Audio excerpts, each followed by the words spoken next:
지난 11월 달 한 달 동안에는 감사라는 주제의 말씀을 가지고 들었고, 오늘 11월 마지막 날이지만 오늘 또 대강절 시작하는 날입니다. 오늘부터 예수 그리스도의 오심을 기다리는 절기인 대강절 혹은 에벤트라고 이렇게 부르고 있습니다.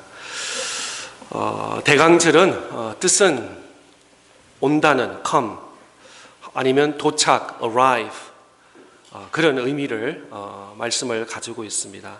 우리는 보통 한 해를 1월 달부터 January부터 12월 December까지 한 해를 이렇게 봅니다.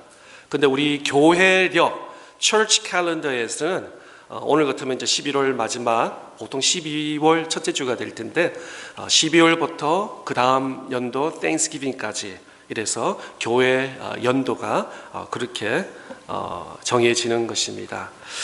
앞에 보시면은 오랜만에 대강절 보인스야 나무도 플라워도 있고 또 대강절 초가 있는 것을 보게 됩니다. 다 아시리지만 한번 복습. 제 강대상에서 처음 듣는 소리라면 이 2단에 가까웁니다. 다 아는 이야기지만 다시 한번 리바이벌 시키고 복습 예습하면서 우리가 그 의미를 다시 한번 찾으면서 그 말씀 붙잡고 기도하면서 이번 한 주간 살 수 있기를 바랍니다. 대강절 초의 의미가 있는데 첫 번째 여러분의 왼쪽에 펄펄색으로 이렇게 했는데 소망의 촛불, 그래 Candle of Hope. 우리 신지사님께서 기도하시는데도 참 잘해 주셨어요. 소망과 희망. 왜 소망과 희망이냐면은 구약 시대에, 신약 시대에 2000년 전에는 어두운 시대였어요. 경제적으로, 정치적으로, 사회적으로 다 어려운 그런 시대에 정말 구약에서 예언한, 선지자로 예언한 메시아, 구세주, 구원자를 기다리는, 지금은 선거 시즌이 아니지만 보통 미국도 다른 나라는 5년마다, 미국은 4년마다 하면서 항상 이거 뭐 정치 이야기는 아닙니다. 민주당이든 공화당이든 항상 다음 대통령과 다음 행정부들은 조금 더 나은 그런 백성들, 시민자들의 마음이 있을 것입니다. 아마 2000년 전에도 정말 너무나 힘들고 어려운 시대에 정말 소망의 촛불을 기다리는 그런 의미에서 대강절이 첫 번째 대강절의 소망의 촛불을 피웁니다. 두 번째 주일에는 똑같이 보라색인데 평화의 촛불, 바로 예수 그리스도의 평화의 촛불, 예수 그리스도의 탄생에 가져다 줄 평화. 여러분 생각해 보십시오. 한 가정에 어린 아이가 태어난다면은 정말 입이 찢어질도록 아마 기쁨이 충만할 거예요. 이 아이가 보이가 될지 걸어가 될지, 또 옷은 어떤 걸 사야 돼, 신발은, 또 이 방을 어떻게 꾸밀지, 어떤 장난감을 꾸밀지, 한 아이가 태어난다 하더라도 그 가정에, 그 이웃에 참 기쁨이 될 것입니다. 마찬가지로 이 어두운 세상에 바로 하나님의 아들 예수 그리스도의 탄생일 줄 평화, 예수 그리스도를 통해서 모든 얽히고 슬킨 이런 모든들이 다 해결받는 그런 것을 말하고 있습니다. 또 세 번째 주에는 핑크 색깔로 있는데 바로 기쁨의 촛불 혹은 Candle of Joy라고 합니다. 바로 예수 그리스도, 내 안에 예수 그리스도가 기쁨을 준다는 것입니다. 예수 그리스도가 나의 힘이고 나의 능력이고 나의 반석이고 기쁨을 주시는 예수 그리스도. 또 네 번째는 다시 돌아가서 보라색으로, 펄펄색으로 또 Candle of Love, 사랑의 촛불. 하나님이 우리에게 베푸신 사랑을 기억하면서 아기 예수 그리스도의 만남을 의미하는 것을 말하고 있습니다. 마지막으로 제일 중간에 조금 더 키가 큰 흰 초는 바로 Christ Candle, 바로 예수 그리스도의 촛불이라는 그 의미를 가지고 있면서 우리도 12월 25일, 올해는 목요일이 될 텐데 성탄절 날 마지막 촛불을 밝히면서 어두운 세상에 생명으로 빛으로 오신 예수, 또 우리 죄를 씻으시고 구원하시는 흠없는 하나님의 어린 양으로 탄생하신 예수 그리스도를 경배하며 온 세상에 알리는 것입니다. 이 성탄은 비밀스럽게 조용히 나 혼자 들은 것이 아니라 기뻐 찬양하면서 우리 이웃에게, 우리 가족에게 예수 그리스도의 복음이 없는 그들에게 전하는 알리는 그런 계절의 시간인 줄 믿습니다. 혹시나 여러분 가정에 또 여러분의 친치 중에 또 가까운 이웃, 동료, 직장, 사업 동료들 가까운 분들 초청하셔서 함께 우리 같으면 이제 축하 행사가 토요일도 있고 또 성탄절 예배도 있는데 함께 그분들을 모셔서 함께 예수 그리스도의 탄생과 또 예수 그리스도를 통하여서 죄 용서함을 받고 구원을 받는 그런 기쁨의 계절이 다 될 수 있기를 축복합니다. 이렇게 귀한 의미를 담고 있는 대관절의 촛불에 이번 주일부터 우리가 밝힙니다. 다음 주에는 2개, 또 3개, 4개, 성탄 주일날, 성탄절에는 촛불 5개를 다 켜면서 이곳을 어두운 세상을 밝히는 그런 깊은 의미를 가질 것입니다. 매 주일마다 촛불을 밝히면서 우리 삶 속에 찾아올 주신 예수 그리스도를 깊이 묵상할 수 있는 그런 아름다운 대강절 에벤트 될 수 있기를 축복합니다. 예수 그리스도 안에서 우리가 누리게 될 구원의 소망, 회개의 열매, 영생의 기쁨, 사랑의 충만으로 인하여 하나님께 감사할 수 있기를 바랍니다. 뿐만 아니라 가족과 이웃, 또 가난한 자와 갇힌 자, 또 슬픔과 고통 중에 있는 사람들에게 성탄의 기쁨을 카드라든지 조그만 선물을 전하면서 예수 그리스도의 촛불이 꺼지지 않고 계속 우리 가운데 타오기를 소망합니다. 그런 의미에서 오늘부터 마태복음 말씀을 통해서 대강절 말씀을 함께 나누기를 원합니다. 오늘 본문 말씀 읽은 것처럼 첫째, 하나님이 명하신 대로 행한 노아. 주님이 오실 때 가까웠다는 사실을 의심하는 자에게 구약의 노아 홍수 사건을 예를 들어서 우리에게 주시고 있습니다. 오늘 본문 37절 말씀입니다. 노아의 때와 같이 인자의 임함도 그러하니라. 예수님의 재림 사건은 노아의 홍수 사건과 같다는 의미를 갖고 있습니다. 구약 시대에 이미 이 사건을 보여주셨습니다. 하나님은 보여주지 않고 행하시는 법이 없습니다.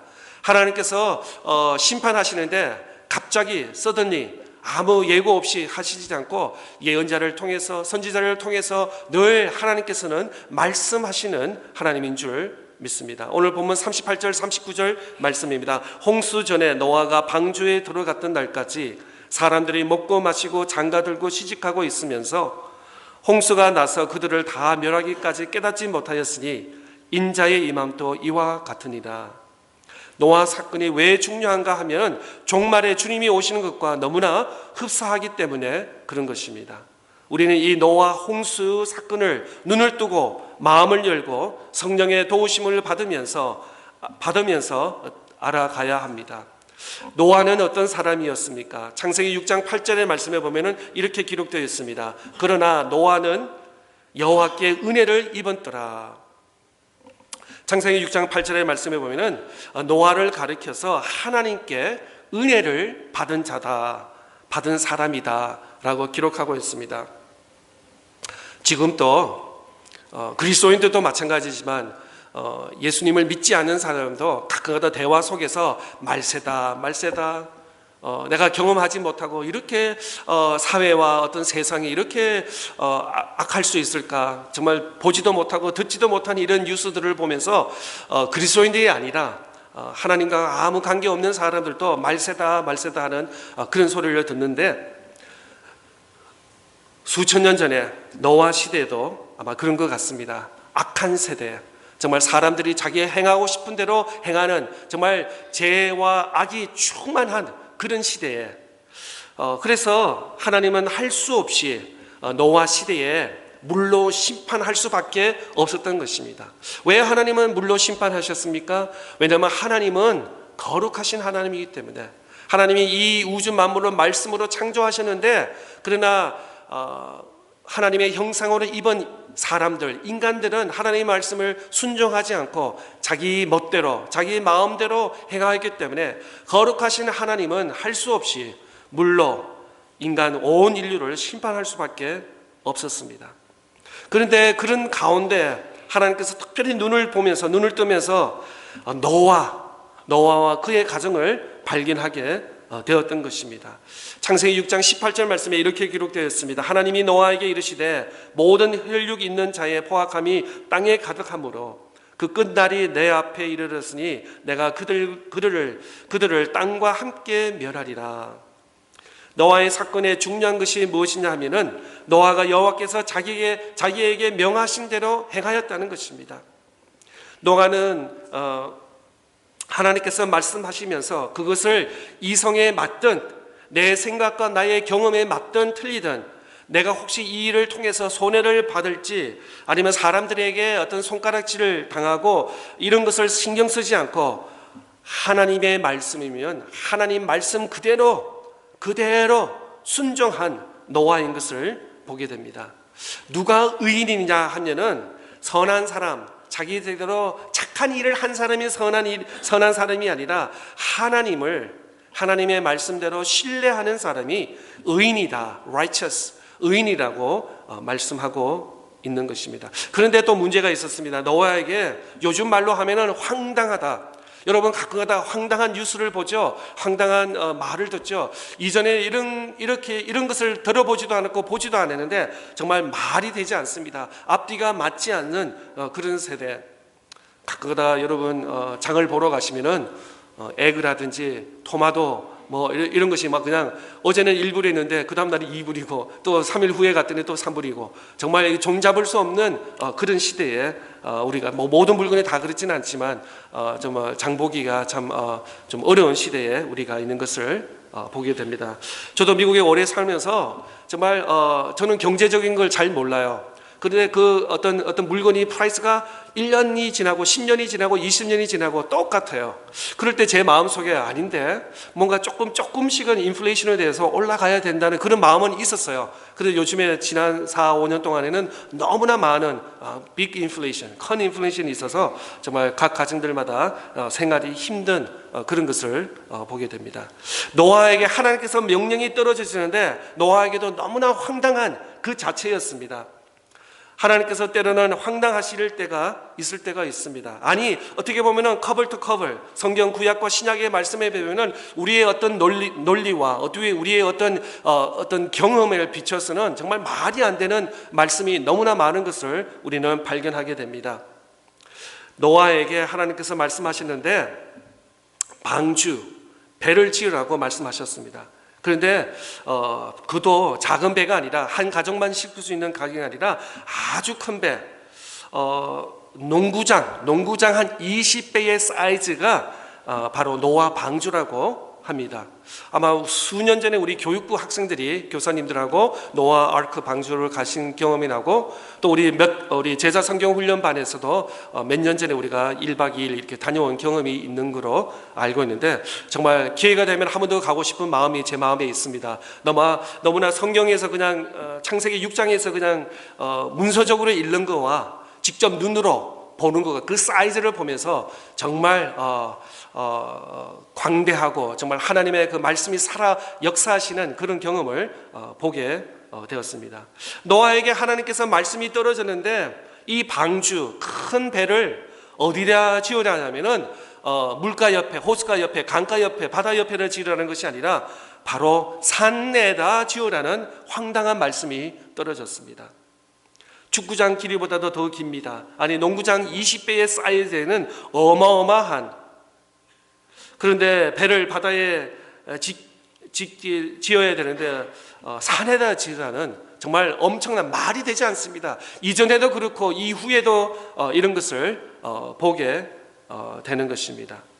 그런데 기가 막힌 일입니다. 그런데 하나님께서 하라고 하셨기 때문에 노아는 어떻게 했습니까? 하나님의 말씀에 순종했습니다.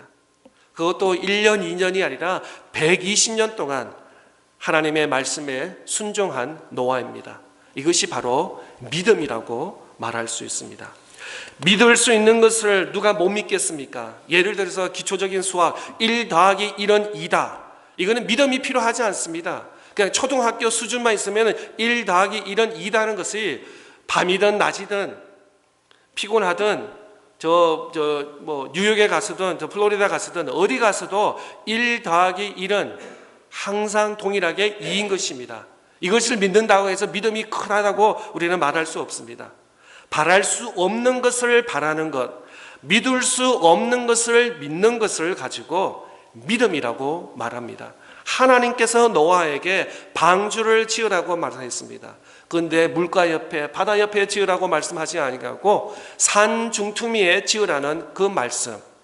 그래서 노아는 그 말씀을 믿음으로 받아들였습니다. 그리고 순종했습니다. 사람들의 손가락질하고 신경 쓰지 않고 말씀에 순종하는 것입니다. 오늘날 우리 그리스도인들에게 그런 하나님의 믿음의 사람이 필요한 줄 믿습니다. 하나님 말씀대로 동쪽으로 가라 그러면 동쪽으로 가고, 멈춰라 하면 멈추고, 일어서라 하면 일어서고, 잠시 앉으라 하면 앉고, 왼쪽으로 가라 그러면 가고 라고 우리가 해야 되는데, 하나님의 말씀은 우리가 듣지 않고 내 생각대로, 내 경험대로, 내 방식대로, 내 계산기 두드리는 대로 답을 하면서 그렇게 나갈 때가 얼마나 많은지요. 저 자신도 그렇습니다. 우리 모두가 아마 다 길티할 것 같습니다.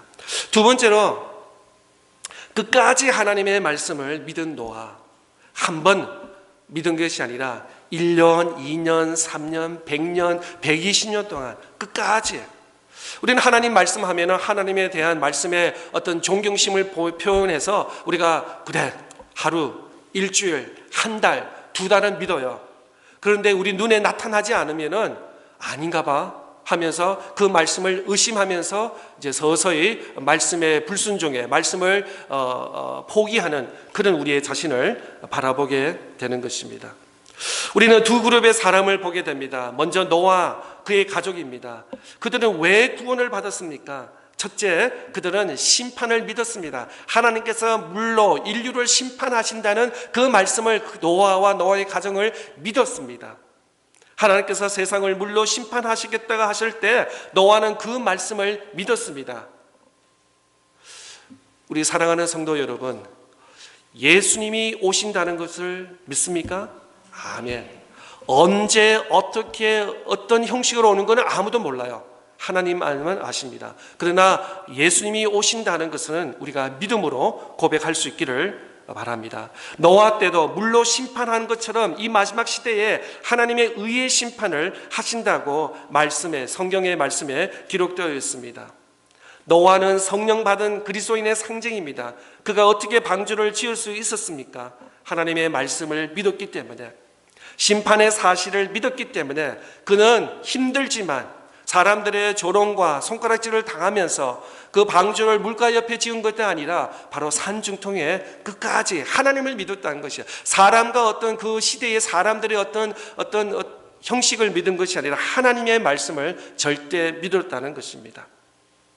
노아는 산에다 방주를 지으라는 그 말씀에 순종하며, 저 같으면 하나님 다 좋은데 방주 짓겠습니다. 그런데 물가에 짓겠습니다 라고 그렇게 대들을 것 같아요. 그런데 노아는 끝까지 하나님의 말씀을 믿고 순종한 노아였다는 것을 보게 되는 것입니다. 또 노아에게는 한 가지 더 어려운 문제가 있었는데, 심판이 언제, 만약에 하나님께서 3년 후에, 7년 후에, 12년 후에 심판이 있으니까 너 빨리 방주를 이 사이즈에 지어라 라고 했으면, 어떤 데드라인이 있으면 얼마나 좋겠어요. 그런데 하나님께서 방주를 지어라, 산에다 지어라. 그런데 언제 어떻게 그러니까 10년이 되지, 50년이 되지, 100년이 되지 계속 믿음으로 지었다는 거예요. 아마 여러분 생각해보면서 노아의 마음이 얼마나 탔었겠어요. 지금 99년 됐어요, 100년 됐어요, 110년 됐어요. 아들들도 컴플레인 할 수도 있고 며느리들도 컴플레인하고 지역 사람들마다 매일마다 찾아와서 밤낮으로 손가락질을 하면서 노아에게 욕했다는 거 아마 이미지를 한번 생각해 보십시오. 예. 그런데도 노아는 다른 사람 말 믿지 않았습니다. 하나님의 말씀. 그런 의미에서 오늘날 살아가는 우리 그리스도인들에게 하나님의 말씀의 무게를 더 지금도 많이 두고 계시지만 더 필요할 줄을 믿습니다. 하나님의 말씀에 하시면은 그 말씀을 아멘으로 믿음으로 우리가 받아들이며 그 말씀대로 준행할 수 있기를 바랍니다. 그래서 노아는 20배가 큰 농구장 사이즈에, 그것도 120년 동안 방주를 산중통에 지었습니다. 그의 나이 이제 600세가 되었습니다. 이 말씀을 준비하면서 생각해 봤습니다. 깨어 준비하라, 깨어 있어라, awake 할 필요가 있고, 더 나아가서 마지막 때에는 성령 충만을 받아야 되고, 성령 충만을 통해서 그리스도의 증인이 되어야 된다는 것입니다. 거룩하고 경건하게 우리가 살아서 바로 이것이 방주인 것입니다. 오늘날 신약시대에, 교회시대에 2025년을 가는 노아의 방주면은 저는 개인적으로 교회라고 생각합니다. 교회 안에서 하나님께 말씀에 순종을 하고 또 하나님의 영광의 찬양을 올려드리고 모이게 힘쓰며 그리스도의 사랑을 서로 나누는 그것이 구약의 노아의 시대의 방주라면 오늘 시대가는 우리 시대에는 바로 몸된 교회라고 생각합니다. 교회 안에 있을 때는 우리가 구원의 은총을 받고 죄 용서함을 받고 하나님이 주시는 소망과 기쁨이 우리 가운데 충만할 줄 믿습니다. 세 번째로 하나님의 말씀을 조롱한 노아 주변의 사람들, 당시 노아의 주변에 사람들도 많이 있었을 것입니다. 그렇게 큰 방주를 지었는데 어떻게 비밀스럽게 지을 수 있겠습니까? 그것도 1년, 2년이 아니라 수개월, 수년 동안 지었기 때문에 사람들 눈에 띄지 않을 수가 없었던 것입니다. 그런데 많은 사람들이 그냥 박수치면서 칭찬하면서 했을까요? 아닙니다. 조롱과 핍박과 반대, 아마 막 못 지으려고, 방주 못 짓게 할까 아마 그냥 연장 같은 걸 숨기기도 하고 연장을 불 사지르기도 하고 아니면 어느 정도 이렇게 방주를 만들었으면 이렇게 너무 무너뜨려 가지고 부러지게 하게 하고 방주를 못 하게 아마 그렇게 하지는 않았을까. 그럼에도 불구하고 노아는 하나님의 말씀에 순종하고 결과가 어떻게 되었습니까? 노아는 심판에서 구원을 받았지만 노아의 행위에 비웃는 많은 사람들은 결국 물에 빠져 심판을 받았다는 것입니다. 노아의 친구들, 세상 사람들은 어떤 사람들이었습니까? 그들은 심판을 받지 않아요. 아니야, 심판 가는 거 어디 있어? 하나님이 어디 있어? 하나님이 어떻게 이렇게 그 많은 물로 심판할 수 있어? 이전에도 없었고 앞으로도 없었어. 심판을 믿지 않았기 때문에 그들은 일상생활에 늘 익숙해진 것입니다. 혹시 여러분 기억나십니까? 1990년도에 미국의 조지 부시 대통령 때 그 이라기 그 밑에 조그만 나라 쿠웨이트를 망무장 침공하셔서 그래서 많은 47나라들이 그걸 어게인스트 하면서 싸웠다고 기록되고 있어요. 역사적으로 기록되고 있는데 그 바게드 수도의 아라크 사람들은 밤마다 잔치였고 밤마다 술과 춤을 하면서 운동 경기를 즐기고 있었다고 합니다. 그들이 믿었던 것이 두 개가 있었습니다. 절대로 미국이 우리 이락을 침공하지 않을 거야 라고 하고, 그 당시에 1990년대에 이락이 전 세계 군사 4 혹은 5 정도였다고 합니다. 그러니까 중동에서 아주 강한 군대를 가지고 있었고, 또 많은 사람들이 브레인워시를 어떻게 당했는지는 모르겠지만 우리 사담 후세인이 미국이 쳐들어오면은 우리를 대신해서 막아줄 거야 라는 그런 말도 되지 않는 그 두 믿음이 있었다고 합니다. 그래서 미국은 폭격하기 전에 다 이베큐이하라, 안전한 곳으로 피난 가라 라고 했는데도 사람들은 그 말을 믿지 않았다는 것입니다. 오늘 이 말씀에도 보면은 하나님의 말씀에 순종하지 않고 오히려 하나님의 말씀에 조롱한 사람이 많았다고 기록되어 있습니다. 사람들은 왜 저 큰 방주가서 산틈이 중간에 있으냐고, 또 어떻게 물로 이 인류 큰 물로 이 온 세계를 물로 심판할 수 있냐? 아니야, 하나님은 그런 사람이 아니야. 하나님은 사랑의 하나님이냐 라고 반박하는 것입니다. 오늘 본문 39절부터 말씀에 보면 이렇게 기록되어 있습니다. 홍수가 나서 그들을 다 멸하기까지 깨닫지 못하였으니 인자의 임함도 이와 같으니라. 그때 두 사람이 밭에 있음에 한 사람은 데려가고 한 사람은 버려둠을 당할 것이요, 두 여자가 맷돌질하고 있음에 한 사람은 데려가고 한 사람은 버려둠을 당할 것이니라. 그때 두 사람이 밭에 있는데 하나는 데려감을 당했습니다. 이는 노아와 모든 그리스도인을 의미하고 있습니다. 종말을 준비하는 사람들, 하나는 버려움을 당했고 노아 외의 사람들, 즉 많은 준비하지 않은 사람들, 두 여자가 맷돌고 갈고 있는데 하나는 데려움을 갖고 있다고, 버려움을 당했다고 말씀을 기록하고 있습니다. 그래서 결론적으로 42절에 이렇게 말씀하고 있습니다. 그러므로 깨어 있으라. 어느 날에 너희 주가 임할지 너희가 알지 못하니라. 우리가 이 말씀을 들으면서 우리가 깨어 있어야 될 줄 믿습니다. 주님은 오십니다. 이 대강절에 우리가 초를 키면서 찬양하면서 기쁘다 구주 오셨네 찬양을 하지만 그보다 더 중요한 것은 예수님께서 다시 오신다는데 말씀에 순종한 사람들은 하나님께서 우리를 칭찬하실 거고 또 말씀에 불순종하고 또 하나님을 믿지 않고 자기 마음대로 사는 사람들에는 그들에게는 반드시 심판이 있다는 말씀. 그런 의미에서 우리는 깨어 준비해야 됩니다. 성령 마지막 때는 어떻게 살아야 됩니까? 성령 충만해야 됩니다. 또 거룩하고 경건한 삶을 통해서 말씀 안에서 우리가 거해야 될 줄 믿습니다. 세상의 유혹에 너무나 빠지지 마시고 또 세상의 어떤 잣대와 성공에 너무 빠지지 마시기를 바랍니다. 주님을 바라보며 경건하게 사는 또 주님 오심을 기다리는 저와 여러분 다 될 수 있기를 축복합니다.